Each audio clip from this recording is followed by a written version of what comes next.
ऐसा भी किसको आ रहे हैं और लोधरा की कितनी बड़ी तादाद जा रही है आपके साथ? आप बताएं कैसे आप यूथ में से सियासत में आए हैं? के ज़हनों को पॉइजन कर दिया।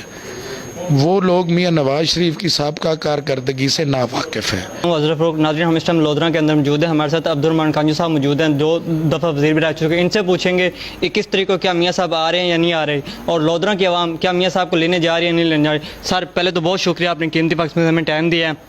सवाल मियाँ साहब किसको आ रहे हैं और लोधरा की कितनी बड़ी तादाद जा रही है आपके साथ? पहले तो आप छोटे भाइयों, मैं आप सबको और आपके दोस्तों को खुश आमदीद कहता हूँ। अल्लाह आपको अपने काम में और तरक्की दे। आप बहुत अच्छे फैमिली से ताल्लुक़ रखते हो।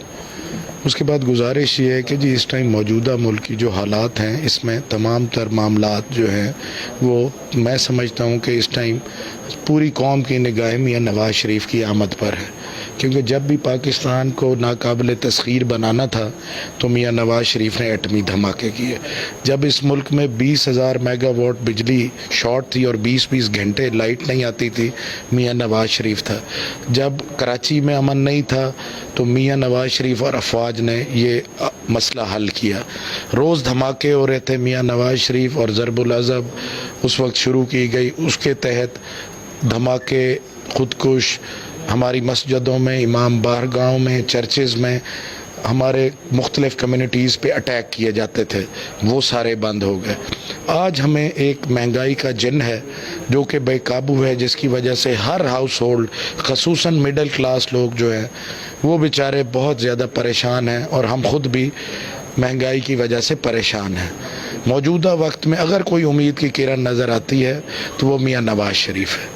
मियाँ नवाज शरीफ इंशाअल्लाह बफज़ल खुदा 21 तारीख को शाम 4 बजे हर सूरत में लाहौर पहुँच रहे हैं जी।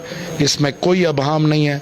यह अबहम अगर किसी मुख्तलिफ़ अफवाहें उड़ेंगी, सारा कुछ एक माहौल बनता है, और हमारा एक ऐसी कम्युनिटी या ऐसे पार्टी से मुकाबला है जिन्होंने हमारे छोटे भाइयों को, मैं उनकी भी इज़्ज़त करता हूँ, उनके ज़हनों को पॉइजन कर दिया। वो लोग मियाँ नवाज शरीफ की साबका कारकर्दगी से नावाकिफ़ हैं।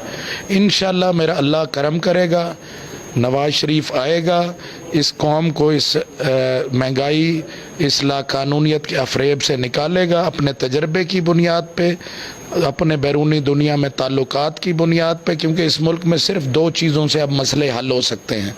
एक हमारी एक्सपोर्ट बढ़े और दूसरा बाहर से इन्वेस्टमेंट्स है। इन्वेस्टमेंट्स तब आएंगी जब बैरूनी दुनिया से हमारे ताल्लुकात ठीक होंगे, और सेकेंडली जो है कोई उनको एतमाद होगा। आपने देखा चाइना ने एतमाद किया, आज 46 अरब रुपया जो है उसका बेसिकली 56 अरब डॉलर्स अभी उसके ऊपर आज 10 साल कंप्लीट हुए हैं। आप देखें, मुल्तान से लाहौर देखें, मुल्तान से सखर देख लें, 20,000 मेगावाट बिजली देख लें, मेट्रोज़ देख लें, ग्रीन रोड्स देख लें, स्कूलों और हॉस्पिटल्स की अपग्रेडेशंस देख लें, रेवेन्यू महकमे के मामलात देख लें। हर सिमत में मियाँ शहबाज शरीफ की मेहनत और मियाँ नवाज शरीफ की विजन ही मौजूदा मंझधार में पाकिस्तान की कश्ती को निकालने का मुझे वाहिद ज़रिया नज़र आता है, और मैं समझता हूँ कि यही क़यादत पाकिस्तान के लिए एक बेहतर क़यादत है। बहुत शुक्रिया। अच्छा सर, आखिर में सवाल ये है, हम जनूबी पंजाब से हैं और यहाँ पे हम पहले देखते थे कपास की बहुत होती थी, और इस दफ़ा यहाँ पे हमें कपास बहुत कम नज़र आ रही है, मकई की ज़्यादा है। इसकी क्या वजह है? क्या कपास को उस हिसाब से पानी नहीं मिलता था, एक और वजह है?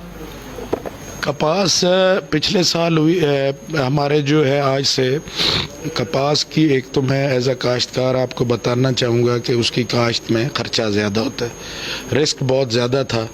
लेकिन पिछले 2 सालों से जो है आलमी मंडी और पाकिस्तान के हालात, हमारे पास 14 लाख बेल्स होती थी हर साल, लेकिन हमारे पिछले अदवार में ये 5-6 पे आ गई।